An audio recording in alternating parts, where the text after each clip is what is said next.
Presenting the classics of Sam P. Chaladurai. Sam P. Chaladurai அவர்களின் போதனை களஞ்சியத்திலிருந்து.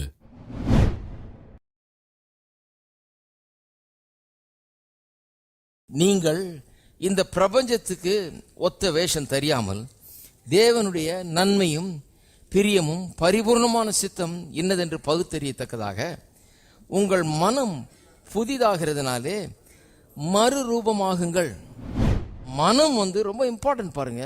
சரீரத்தை பாதிக்குது, வாழ்க்கையை பாதிக்குது, எல்லாவற்றையும் பாதிக்குது. மனதினுடைய ரோல் ரொம்ப முக்கியம் என்பதை நாம் கவனிக்க வேண்டும். சாத்தானுக்கு அதான் தெரியுது நல்லா. If he can mess with our mind, he can mess with our destiny. நம்முடைய மனதோடு அவன் விளையாட முடியுமானால் நம்முடைய எதிர்காலத்தோடு அவன் விளையாட முடியும்ன்றது அவனுக்கு தெரிஞ்சு வச்சிருக்கிறான். நம்முடைய எதிர்காலத்தை குழப்பி போட்டு ஒன்றும் இல்லாமாக்கி நஷ்டப்படுத்தி நம்மளை கஷ்டப்படுத்தணும்னா நம்முடைய மனதை நோண்டிட்டு இருந்தா போதும்னு தெரியும் அவனுக்கு. நம்முடைய மனதில் தப்பான கற்பனைகளை உண்டாக்கி, நம்முடைய மனதில் தப்பான எண்ணங்களை உண்டாக்கி, நம்முடைய மனதில் தப்பான காரியங்களை வச்சு அதன் மூலமாக நம்முடைய எதிர்காலத்தை கெடுத்து போடலான்றது பிசாசானுக்கு தெரியும். ஆகவே இந்த மனம் எப்படி வேலை செய்யறதுன்றது குறித்த ஒரு சரியான அறிவு வேணும். இதனுடைய முக்கியத்துவத்தை நாம் அறிந்து கொள்ள வேண்டும். இது எப்படி நம்ம பாதிக்குது, எப்படி நம்ம முன்னேறாமல் தடுக்குது, எப்படி கடவுள் வைத்திருக்கிற அந்த வாழ்க்கைக்குள்ளே பிரவேசிக்காமல் பண்ணுது, இதெல்லாம் அறிந்து கொள்ள வேணும். எப்படி இதையெல்லாம் மீறி கடவுள் நம்மளுக்காக வைத்திருக்கிற அந்த அற்புதமான வாக்கு பண்ணப்பட்ட தேசத்துக்குள்ளே நாம் எப்படி நுழையிறது, எப்படி வாழ்கிறது என்பதை நாம் கண்டுபிடித்து கொள்ள வேணும். 1 Corinthians 2ஆம் அதிகாரத்துக்கு திருப்போம். 2:4. உங்கள் விசுவாசம் மனுஷருடைய ஞானத்தில் அல்ல, தேவனுடைய பலத்தில் நிற்கும்படிக்கு என் பேச்சும் என் பிரசங்கமும் மனுஷ ஞானத்துக்குரிய நய வசனம் உள்ளதாக இராமல் ஆவியினாலும் பலத்தினாலும் உறுதிப்படுத்தப்பட்டதாக இருக்கிறது. இதை ரொம்ப சிம்பிளாக சொல்கிறேன் பாருங்க. இந்த வசனத்தை சில நேரத்தில் சிம்பிளிஃபை பண்ண வேண்டியதாக இருக்குது. ஆம்பிளிஃபைடு வெர்ஷன் வாசித்திருக்கீங்க, நான் சிம்பிளிஃபைடு வெர்ஷன் எழுதலான் இருக்கிறேன். ரொம்ப அவசியம். ஏன்னா இதெல்லாம் வாஸ்த ஜனங்களுக்கு என்னென்ன விளங்க மாட்டேங்க. சில நேரத்தில் நல்லா இருக்கும் சிம்பிளிஃபைடு வெர்ஷன் எழுதுனா. ரொம்ப சிம்பிளாக சொல்லலாம். என்ன சொல்லுகிறது? உங்கள் விசுவாசம் மனுஷருடைய ஞானத்தில் அல்ல. மனுஷருடைய ஞானம்னா இந்த உலக ஞானம். உலக ஞானத்தில் உங்களுடைய விசுவாசம் நிற்கக்கூடாது. அப்படின்னா என்ன அர்த்தம்? இந்த உலக ஞானம் தேவன் நீங்கள் சென்றடைய வேண்டிய இடத்திற்கு உங்களை கொண்டு செல்ல முடியாது. என்னதான் நீங்க யூனிவர்சிட்டியில் படிச்சு எல்லாம் பண்ணாலும் கூட தேவன் வச்சிருக்கிற இடத்துக்கு கொண்டு செல்றது இந்த ஞானம் போதாது. இது உலக ஞானம். இது பிசிக்ஸ், கெமிஸ்ட்ரி, மேத்ஸ் அதெல்லாம் படிக்கலாம், நல்லது. அது உங்களை அந்த சப்ஜெக்டில் பெரிய ஆளாக்கும். ஆனால் இந்த உலக ஞானம் தேவன் உங்களுக்காக வைத்திருக்கிற திட்டங்களை நீங்கள் நிறைவேற்றவோ அடையவோ உங்களுக்கு இந்த உலக ஞானம் போதாது. இதுக்கு என்ன தேவைப்படுகிறது?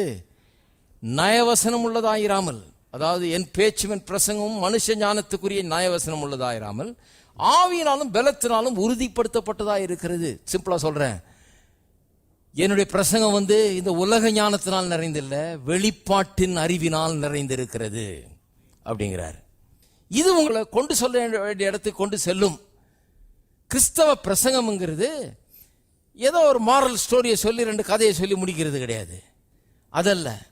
கிறிஸ்தவ பிரசங்கம்ன்றது கடவுளுடைய சித்தத்தை வெளிப்படுத்துகிற ஞானம், கடவுளுடைய காரியங்களை குறித்த வெளிப்பாட்டை கொடுக்கிற ஒரு அறிவு. அது ஜனங்களை விடுதலை ஆக்குகிறது. சத்தியத்தை அறிவீர்கள், சத்தியம் உங்களை விடுதலையாக்கும் என்று சொல்லியிருக்குது பாருங்க. உலக ஞானத்துக்கு இதுக்கு பெரிய வித்தியாசம் இருக்குது. நாங்கள் உலக ஞானத்தின்படி போதிக்காமல் எதன்படி போதிக்கிறோம்? தேவ ஞானத்தை போதிக்கிறோம், வெளிப்பாட்டின் அறிவை போதிக்கிறோம். இந்த சத்தியம் நம்மை விடுதலையாக்கக்கூடியதாக இருக்கிறது. Revelation knowledge, divine knowledge, it sets people free. ஜனங்களை விடுதலையாக்கக்கூடியதாக இருக்கிறது. பாருங்க, இஸ்ரவேல் ஜனங்களை வெளியே கொண்டு வந்தார் தேவன். கொண்டு வேணும்னே வனாந்தரத்துக்குள்ளே கொண்டாடுறார். வனாந்தரத்தில் ஒன்றுமே இல்லை, சாப்பாடு இல்லை, தண்ணி இல்லை, ஒன்றும் இல்லை. அதுக்கும் மேலே பார்த்தீங்கன்னா நிழலே இல்லை. எப்படி இருக்கும் பாருங்க. கொஞ்சம் ஒதுங்கலான்னு பார்த்தா எங்கே நிழல்? நிழல் கூட கர்த்தர் தான் தரணும். ஒரு சொட்டு நிழல் எங்கேயும் கிடையாது. கடவுள் நிழலில் தரலன்னா ஒன்றும் இருக்காது அங்கே. அப்பேற்பட்ட ஒரு நிலைக்கு கொண்டாடுறாரு கடவுள். ஒதுங்க கூட இடம் கிடையாது. கடவுள் நிழலில் தந்தால் தான் அது ஒரு பந்தல் மாதிரி இவங்க மேலே நிழல் இருக்கும். எத்தனை பேருக்கு புரியுது நான் சொல்றது? அப்பேற்பட்ட ஒரு இடத்துக்கு கொண்டாடுறாரு கர்த்தர். ஏன் அப்பேற்பட்ட இடத்துக்கு கொண்டாடுறாரு? தான் யார் என்பதை அவர்களுக்கு வெளிப்படுத்த விரும்புகிறாரு. அவர்கள் இவ்வளோ நாளாக எதை நம்பி வாழ்ந்தாங்கன்றதை அவங்க காணணும். ஒரு புதிய வாழ்க்கையை அவர்கள் அமைச்சுக்கணும். இந்த நல்ல தேவனை அவர்கள் சேவிக்கணும், நம்பணும், இதற்காக வாழணும்னு சொல்லி அவர்களுக்கு தம்மை குறித்த ஒரு வெளிப்பாட்டை அவர் தருகிறார். இன்றைக்கு நாமும் அப்படிப்பட்ட ஒரு நிலையில தான் இருக்கிறோம். கடவுள் நம்ம அநேக நேரத்தில் ஒரு பிளேஸ் ஆஃப் இம்பாசிபிலிட்டி கொண்டாடுறார். ஏன்? ஒன்றும் முடியாதுன்ற ஒரு நிலை கொண்டாடுறார். ஏன்? நம்ம சாகடிக்கிறதுக்கா, நம்ம ஒன்றும் இல்லாமல் ஆக்கிறதுக்கா, நம்ம பாதிக்கிறதுக்கா? கிடையாது. அவர் என்ன செய்ய விரும்புகிறாரு? கர்த்தரை நாம் ருசி பார்க்கணும்.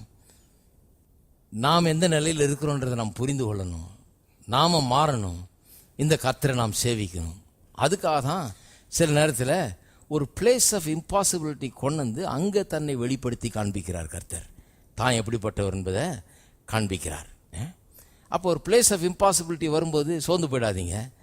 ஏன்னா புது காரியங்களை இப்போ கற்றுக்கொள்ள போகிறீங்க. கர்த்தரை குறித்த புதிய காரியங்களை கற்றுக்கொள்ள போகிறீங்க. அதுவும் இல்லாமல் உங்கள் வாழ்க்கையின் எல்லை கோடுகள் விஸ்தாரமாக போகிறது. எல்லாம் கவனிங்க. நீதிமொழிகள் 4:23 என்ன சொல்லுகிறது? உன் இருதயத்தை எல்லா காவலோடும் காத்துக்கொள். ஏன்? அது நின்று ஜீவ ஊற்று புறப்படும். இஷ்யூஸ் சொல்லியிருக்குது ஆங்கிலத்தில். For out of it are the issues of life. ஜீவ ஊற்றுன்றத, இந்த இஷ்யூஸ் அல்லது ஜீவ ஊற்றுங்கிறத சிலர் எப்படி மொழிபெயர்க்கிறாங்கன்னா த ஃபோர்ஸஸ் ஆஃப் லைஃப் அப்படின்னு மொழிபெயர்க்கிறாங்க. ஒரு மொழிபெயர்ப்பாளர் என்ன சொல்றாரு? The boundaries of life. Interesting translation. The boundaries of life. பவுண்டரினா எல்லை கோடுகள். அப்ப நான் சொல்றேன், உன் இருதயத்தை எல்லா காவலோடும் காத்துக்கொள். உன்னுடைய வாழ்க்கையின் எல்லை கோடுகள் அங்கிருந்து உருவாகிறது. அப்ப நான் சொல்றேன், உங்களுடைய வாழ்க்கையின் எல்லை கோடுகள் வெளியே போடப்படவில்லை. உங்களுடைய வாழ்க்கையின் எல்லை கோடுகள் உங்களுக்கு உள்ளே போடப்படுகிறது. உங்கள் மனதிலே, உங்கள் இருதயத்திலே போடப்படுகிறது. இருக்கீங்களா? ஹலோ. யாரும் உங்களை வந்து லிமிட் பண்ண முடியாது. யாரும் உங்களை வந்து வட்டம் போட்டு அது உள்ள உட்கார வைக்க முடியாது. உங்களுடைய மனதிலே ஒரு எல்லை கோடு ஒன்று உண்டாயிடுது. எல்லாருக்கும் ஒரு பவுண்டரி இருக்கு பாருங்க. ஒரு சின்ன எக்ஸாம்பிள் சொல்றேன். காரில் பெட்ரோல் போட்டுட்டு இருந்தேன் ஒரு நாள். அங்கே ஒரு ஆள் 2 பேர் நின்றுட்டு இப்படியே வேடிக்கை பார்த்துட்டு இருந்தாங்க. காரையே பார்க்குறாங்க, இது போடுது பெட்ரோல் போடுறான். இது கொள்ளும் நிறையா. அது பாட்டுக்கு போயிட்டுருக்கு. ஃபுல் பண்ணுப்பான்ட்டேன். நான் பாட்டுக்கு உட்காந்துருக்கிறேன். போட்டு முடித்தான். எவ்வளோ ஆச்சுன்னா 2500 என்னமோ சொன்னான் ஆள். உடனே அந்த ஆள் சொல்கிறாரு, ஓ 2500 ஐயோ அப்படிங்கிறான். அந்த ஆள் யாருன்னு எனக்கு தெரியாது. எனக்கு அந்த ஆளுக்கு சம்மந்தமே கிடையாது. ஆனால் என் காரில் 2500 போடுறதுக்கு அந்த ஆளுக்கு ரொம்ப கஷ்டமாக இருக்குது. ஓ 2500 பெட்ரோலியா இந்த காரில் பேசிக்கிறான் அந்த 2 பேரும்.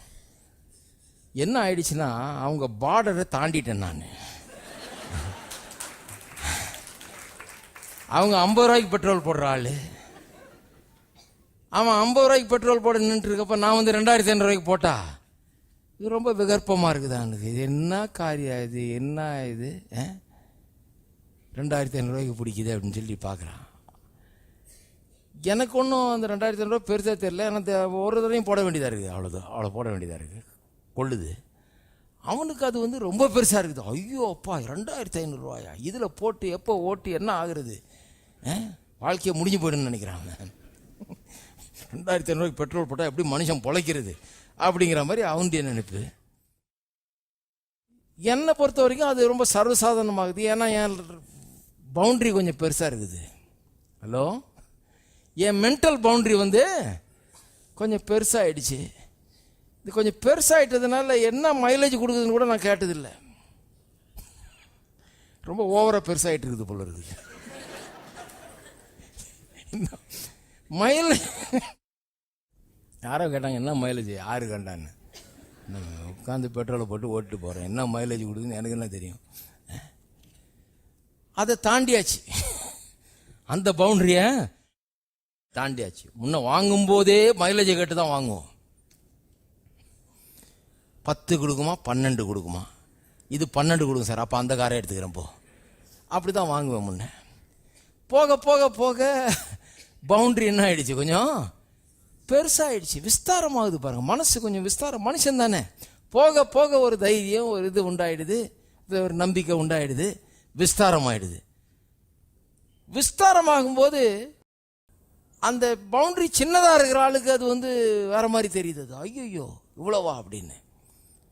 இதனால தான் பாருங்கள், உங்கள் வீடுகளில் கூட சொந்தக்காரங்க, உற்றார் உறவினர், அவங்க வட்டம் வேறு மாதிரி இருக்கும், உங்கள் வட்டம் வேறு மாதிரி இருக்கும்.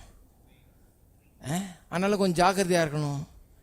ஏன்னா இந்த ஆள் 2500 ஏன் சொல்கிறான், அந்த ஆள் என்னை பிடிச்சிட்டு வந்து அவன் வட்டத்துக்குள்ளே வைக்க பார்க்குறான். நீ மட்டும் என்ன அங்கே இருக்கிற, வா 50 ரூபாய்க்குள்ள அப்படிங்கிறது தான் அவனுடைய இது.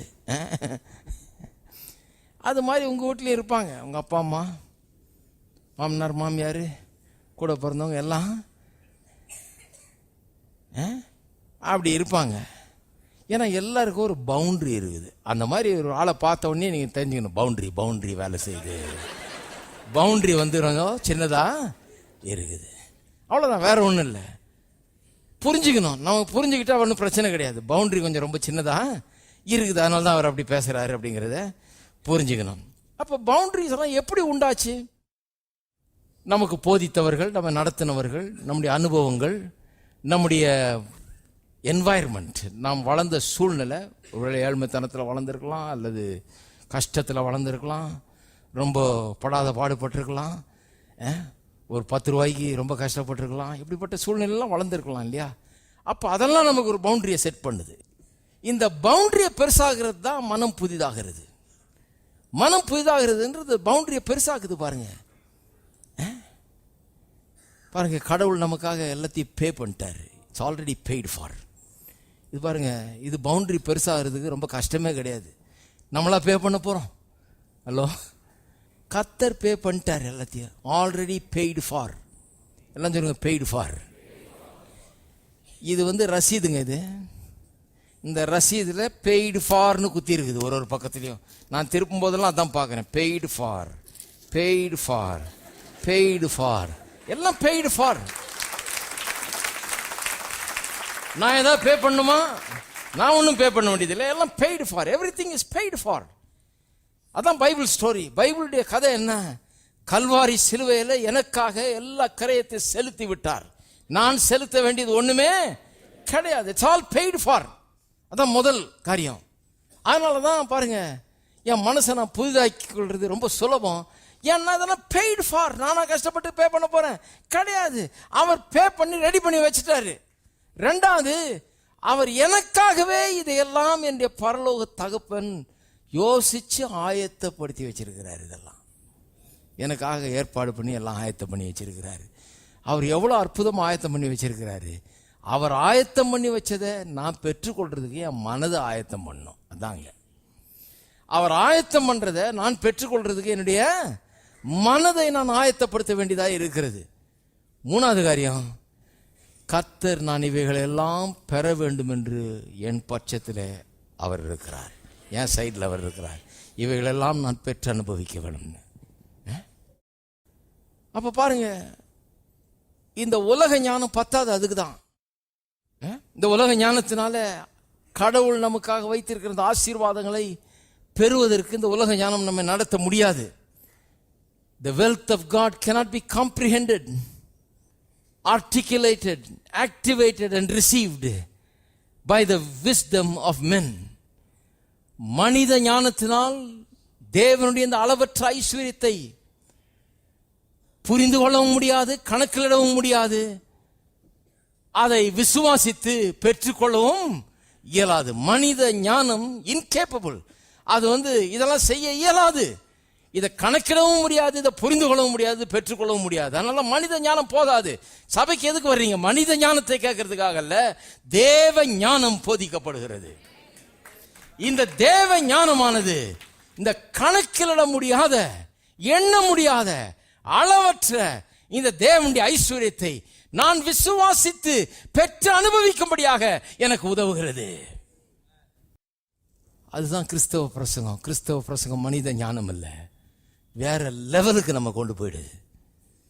ஏதோ மனுஷன் ஒரு 2 கதையை சொல்லி முடிக்கிறது இல்லை, ஒரு போயமை சொல்லி. அதல்ல கிறிஸ்தவ பிரசங்கம். கிறிஸ்தவ பிரசங்கம் நம்ப முடியாத ஒன்று, கற்பனைக்கு எட்டாத ஒரு காரியத்தை நமக்கு சொல்லுகிறது. அளவற்ற தேவனுடைய ஐஸ்வர்யத்தை கணக்கிலிட்டு நமக்கு காண்பிக்கிறது தேவ ஞானம். அதுதான் கிறிஸ்தவ பிரசங்கம். நிறைய பேருக்கு தேவ ஞானத்தின் மூலமாக தங்களுடைய மனதை மாற்ற வேண்டியதாக இருக்குது. மனதை பற்றி ஒன்று சொன்னேன் இல்லையா, conscious mind, subconscious mind. Conscious மைண்ட்னா இப்போ யோசிச்சு நான் செய்கிற காரியங்கள். சப்கான்ஷியஸ்னா என் உள்ள பதிஞ்சிருச்சு, ஆட்டோமேட்டிக்காக நான் செய்கிறேன். கார் ஓட்டும்போது சப்கான்ஷியஸில் ஓட்டுறேன், ஒருத்தரையும் யோசிக்க வேண்டியதில்லை. யார்ட்டையோ பேசிக்கிட்டு எதையோ பற்றி ஆழமாக டிஸ்கஸ் பண்ணிவிட்டு நான் பாட்டு காரை ஓட்டிகிட்டு போகிறேன். சப்கான்ஷியஸ். ஏரோப்ளேனில் போகும்போது பைலட் வந்து ஆட்டோ பைலட்னு ஒன்று போட்டுடுறாரு. பைலட் அங்கே உட்காந்து முழு நேரம் ஓட்டிகிட்டு இருக்கிறது இல்லை. நான் ஒரு முதல்ல பிளேனில் போனப்போ ஒரு 300-400 பேர் போகிற பெரிய பிளேன் பாருங்கள், அதில் உட்காந்துட்டு இருக்கிறேன். பைலட்டு கடகன்னு வெளியே வந்து எல்லாத்தையும் பேசிக்கிட்டு ஜாலியாக வளர்த்திட்டு இருக்கிறாரு. எனக்கு பயமாயிடுச்சு, ஐயோ பிளேனை விட்டுட்டு இவங்க வந்துட்டாருன்னு. கடைசியில் பார்த்தா சொல்கிறாங்க ஆட்டோ பைலட்டில் இருக்குதுன்னு. ஆட்டோ பைலட் எப்படியா, இறங்குறதுக்கு 300 அடி தூரம் வரைக்கும் அதுவே பறந்துருமா, ஒன்றும் பண்ண வேண்டியதில்லை. அந்த கடைசி 300 அடி தான் இவர் இறக்கணுமா அதை. Hello, auto pilot. நிறைய பேர் ஆட்டோ பைலட்டில் இருக்கிறாங்க. நான் ஏழை அப்படின்ற ஆட்டோ பைலட்டில் அப்படியே போயிட்டு இருக்கு. செட் ஆயிடுச்சு ஆட்டோ பைலட்டில். என்னால் முடியாது, நம்ம லெவல் இவ்வளோதான், நம்ம லிமிட்டு இவ்வளோதான். ஆட்டோ பைலட்டில் போட்டாங்க பாருங்கள், அது உள்ளே பதிஞ்சிருச்சு, இதாகிடுச்சு. இப்போ ஆட்டோ பைலட்டுடைய ப்ரோக்ராமிங்கை மாற்றணும்னா 10,000-20,000 அடியில் பறக்குது, 30,000 அடியில் பறக்கணும்னா அந்த ப்ரோக்ராம் மாற்றணும்னா இவர் போய் தான் மாற்றணும். பைலட்டு போய் என்ன பண்ணணும், மாற்றினா அது தூக்கும், மேலே போகும். அதுபோல் இப்போ என்ன பண்ணணும், அந்த ஆட்டோ பைலட்டில் போய் அரேஞ்ச்மெண்ட்டெல்லாம் கொஞ்சம் ரீப்ரோக்ராம் பண்ணணும்.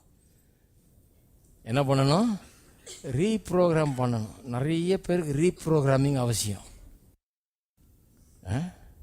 ரீப்ரோக்ராம் பண்ணாதான் இன்னும் உயர பறக்க முடியும். ரீப்ரோக்ராம் பண்ணாதான் இன்னும் உயர முடியும் வாழ்க்கையில். ரீப்ரோக்ராம் பண்ணாதான் வெற்றி பெற முடியும். ரீப்ரோக்ராம் பண்ணாதான் கடவுள் வைத்திருக்கிற அந்த நிலைக்கு நாம் செல்ல முடியும். எப்படி ரீப்ரோக்ராம் பண்ணுறது? அதனால தான் பாருங்கள் நம்மளை ரினியூ பண்ண சொல்கிறாரு, மைண்டை புதிதாக்க சொல்கிறாரு. 3 காரணங்கள் மைண்டை புதிதாக்குறதுக்கு. 1, உலக அறிவு அல்லது பிரபஞ்சத்துக்கு ஒத்த வேஷம். இந்த உலக அறிவு வந்து தேவன் நமக்காக வைத்திருக்கிற நிலைக்கு நம்ம கொண்டு செல்ல முடியாமல் செய்து விடுகிறது, தடுத்து விடுகிறது. அதனால தான் மைண்டை ரினியூ பண்ணணும். இல்லைனா வந்து போய் சேரவே முடியாது. கர்த்தர் வச்சிருக்கிற அந்த நிலை, வாக்கு பண்ணப்பட்ட தேசம், அங்கே போய் சேரவே முடியாது. 2வது, நம்முடைய ஃபுல் பொட்டென்ஷியல், நம்முடைய வாழ்க்கையில் இருக்கிற நம்முடைய ஃபுல் பொட்டென்ஷியல், முழு ஆற்றலையும் நாம் கண்டுபிடிச்சு அதை பயன்படுத்தவே முடியாது. ஒருத்தர் சொன்னார், இருக்கிறதுலே ரொம்ப ரிச்சஸ்ட் பிளேஸ் வந்து கல்றதான்னாரு. ஏன் கல்றன்றாருன்னா சொல்கிறாரு, நிறைய பேர் பிறந்து வளர்ந்து நிறைய கடவுள் தாளந்துகளையும் கிருபைகளையும் ஆற்றலையும் கொடுத்துருக்கிறாரு. அதை கண்டே பிடிக்காம, தாங்களும் அதை பயன்படுத்தாமல், மற்றவர்களுக்கும் அது பயன் இல்லாமல் செத்தும் போயிட்டாங்க. அவங்க புதைச்சது மட்டும் இல்லை, அவங்களோட அந்த தாளந்துகளும் புதைக்கப்பட்டு விட்டது. அதனால் கல்றதான் ரிச்சஸ்ட் பிளேஸ்ன்றாரு. கல்றைக்கு போகும்போது எம்டியாக போகணும், வெறும் சரீரம்தான் போகணும். ஹலோ, சரீரம்தான் போகணுமா ஒழிய கூடயே நம்ம ஆற்றல்லாம் போயிடக்கூடாது. ஆற்றல்லாம் இங்கே செலவாயிடணும், அதை கர்த்தருக்கென்று செலவழிக்கணும். நம்முடைய முழு ஆற்றலையும் நான் கண்டுபிடிச்சி, நான் கர்த்தருக்கென்று அதை செலவழித்து அதை பயன்படுத்தி அது எனக்கும் மற்றவர்களுக்கும் பிரயோஜனமாக இருந்து கடவுளுடைய நாமத்துக்கு மகிமையை கொண்டு வரணும். அதுக்காக தான் மனம் புதிதாகணும். மனம் புதிதானால் தான் அதெல்லாம் கண்டுபிடிக்க முடியும். 3வது, கர்த்தர் நம்ம வாழ்க்கையில் நம்ம வைத்திருக்கிற அந்த அழைப்பை நாம் நிறைவேற்ற வேண்டும். நிறைவேற்றுறதுனா மனம் புதிதாகாமல் அதை நிறைவேற்ற முடியாது. யோசுவா 1ஆம் அதிகாரத்துக்கு திருப்போம். எப்படி இந்த இப்போ இருக்கிற மனதை மாற்றி புதிதான மனதாக மாற்றுவது? யோசுவா 1:8, இந்த நியாயப்பிரமாண புஸ்தகம் வாயை விட்டு பிரியாதிருப்பதாக இது எழுதியிருக்கும்படியெல்லாம் நீ செய்ய கவனமாயிருக்கும்படி இரவும் பகலும் அதை தியானித்துக் கொண்டிருப்பாயாக. அப்பொழுது நீ உன் வழியை வாய்க்க பண்ணுவாய், அப்பொழுது புத்திமானாயும் நடந்து கொள்வாய். கர்த்தர் யோசுவா வந்து எரிகோ பட்டணத்தை போய் கைப்பற்றுறதுக்கு முன்னால் சில அறிவுரைகளை சொல்கிறார். ஏன்னா எரிகோ மதில் சவுறு ரொம்ப பெருசு, அது மேலே ரதத்தை ரேஸ் விடுவாங்களாம், அவ்வளோ அகலம். அது எப்படி விழும் அந்த செவரு? ஆனால் கர்த்தர் சொல்கிறார் விழுன்றாரு. இவன் அதை நம்பணும், ரொம்ப கஷ்டம் நம்புறது. அவ்வளோ அகலமான அவ்வளோ திடகாத்திரமான செவுரு எப்படி விழும்? அவ்வளோ உயரம், வானொலி அவை உயரத்துக்கு இருக்குது, மேலே ரத ரேஸே நடக்குது. அப்பேற்பட்ட செவுரு எப்படி விழும்? அதுவும் இல்லாமல் உள்ளே எல்லாம் ராட்சதர்களாக இருக்கிறாங்க, மனிதர்கள். போனால் உள்ளே சாப்பிட்ருவான் நம்மளை, அப்படி இருக்கிறான். அப்போ இவன் என்னத்தை பார்த்துட்டு இருக்கான்? செவுரு பெருசாக இருக்குது, ஆள் பெருசாக இருக்குது, ஆள் ரொம்ப பெருசாக இருக்குது, செவுரு ரொம்ப பெருசாக இருக்குது. ஆண்டவரே அப்படின்றான். கர்த்தர் சொல்கிறாரு, அது பெருசாக இருந்துட்டு போகுது, உனக்கு என்ன வந்தது? அது எவ்வளோ பெருசாக இருந்தான்னா அவன் எவ்வளோ பெரிய ரதம் வச்சுருந்தான். இவங்க பாருங்கள், ஆடு மேய்க்கிற ஜாதி. இவங்களுக்கு ஒன்றும் ரதமும் கிடையாது, குதிரையும் கிடையாது, ஒன்றும் கிடையாது. வனாந்திரத்தில் வந்துட்டு இருக்கிறாங்க மூட்டை முடிச்சோட. இவங்கள்ட்ட என்ன இருக்குது? இராணுவமாக இருக்குது, ஒன்றும் கிடையாது. அவங்க ரதம் எல்லாம் வச்சுருக்கிறாங்க, குதிரைலாம் வச்சுருக்கிறாங்க, ராஜாலாம் இருக்கிறாங்க, அவங்களுக்கு பெரிய இராணுவமெல்லாம் இருக்குது, பெரிய பாதுகாப்பெல்லாம் இருக்குது. அப்போ யோசுவா யோசிக்கிறான். கர்த்தர் சொல்கிறாரு, எவ்வளவு ரதம் இருந்தாலும், எவ்வளோ குதிரை இருந்தாலும், எவ்வளோ இராணுவம் இருந்தாலும், எவ்வளோ பெரிய செவுர் இருந்தாலும் அதை பற்றி நீ கவலைப்படாத. ஏன்னா வெற்றி நான் தர்ற ஒன்று. வெற்றி நீ செவுத்தை இடிக்கிறதுனால வர்றதில்ல. வெற்றி நீ சம்பாதிக்கிறது இல்லை. அது நான் உனக்காக வைத்திருக்கிற கிஃப்ட், வெகுமதி. இந்த தேசத்தை உனக்கு நான் கொடுத்தேன், நான் கொடுக்கிறத, நான் உனக்கு அதை தர்றேன். அப்ப நீ என்ன பண்ணணும்? நீ ஒன்னும் பண்ண வேணாம், மைண்டை ரெடி பண்ணுன்றாரு. எப்படி ரெடி பண்றது? இந்த புஸ்தகம் உன் வாயை விட்டு பிரியாது இருப்பதாக. எந்த புஸ்தகம்? எல்லாம் இந்த புஸ்தகம் எடுத்துட்டு வந்திருக்கீங்களா? ஹலோ, எல்லாம் சொல்லுங்க. புஸ்தகத்தை கையில் எடுத்துங்க. இந்த புஸ்தகம், இந்த புஸ்தகம் வெற்றியின் புஸ்தகம், சக்சஸ் புக், வின்னர்ஸ் மேனுவல், பாலும் தேனும் ஓடுகிற வாழ்க்கைக்குள்ளாக என்னை கொண்டு போகிற புஸ்தகம் இந்த புஸ்தகம். இல்லைங்க, பொருளாதார நிலை ரொம்ப கஷ்டமா இருக்குது, இந்த புஸ்தகம். அதை பார்க்காதன்றார், பொருளாதார நிலையை பார்க்காது. இல்லைங்க, ரொம்ப கஷ்டங்க, எங்க கம்பெனி, எங்க முதலாளி ரொம்ப மோசமான ஆளுங்க, இந்த புஸ்தகம். இல்ல, எங்க கம்பெனில ஜாஸ்தி தரவே மாட்டாங்க, இந்த புஸ்தகம். ஹலோ, இருக்கீங்களா? இல்ல, இன்னும் 2 வருஷம் ஆகுமா பொருளாதாரம் முன்னேறதுக்கு? இல்ல இல்ல, இந்த புஸ்தகம் உன் வாயை விட்டு பிரியாதிருப்பதாக. இந்த புஸ்தகம் உன் வாயை விட்டு பிரியாதிருப்ப. ஏன் வாயை விட்டு பிரியாதிருப்ப? என்னாரு? 1லேருந்து 100 என்ன சொல்றேன் மனசுல. நீங்க மனசுல எண்ணிட்டு இருக்கீங்க, 1 2 3 100 வரைக்கும் எண்றீங்க. எண்ணிட்டே இருக்கும்போது பேர் என்னன்றேன், மணிகண்டன்றீங்க. எண்ணிக்கை என்னாச்சு? போயிடுச்சு. ஏன்? உங்க எண்ணத்தில் இருக்கிற காரியத்தை விட உங்க வாயில் இருக்கிறது தான் பெருசா இருக்குது. எண்ணத்தை வாயின் வார்த்தைகள் மேற்கொள்ளுது. ஆகவே உங்களுடைய எண்ணம் இன்னைக்கு பயமா இருக்கலாம், சந்தேகமா இருக்கலாம், இன்னைக்கு அது நெகட்டிவா இருக்கலாம், அதை பற்றி பரவாயில்ல. நாளைக்கு உங்களுடைய எண்ணம் எப்படி இருக்க வேண்டும் அப்படிங்கிறது இந்த வசனத்திலிருந்து எடுத்து நல்ல எண்ணங்களை பேச ஆரம்பியுங்கள். பேசினீங்கன்னா அந்த எண்ணங்கள் போய் இந்த எண்ணங்கள் உங்களுடைய எண்ணங்களாக மாறிவிடும். உங்க வாயில இருக்கிறது உங்க எண்ணத்தில் இருக்கிறத மேற்கொண்டு விடும். உங்க வாயில இருக்கிறது உங்களுடைய எண்ணமாக மாறிவிடும். இருக்கீங்களா?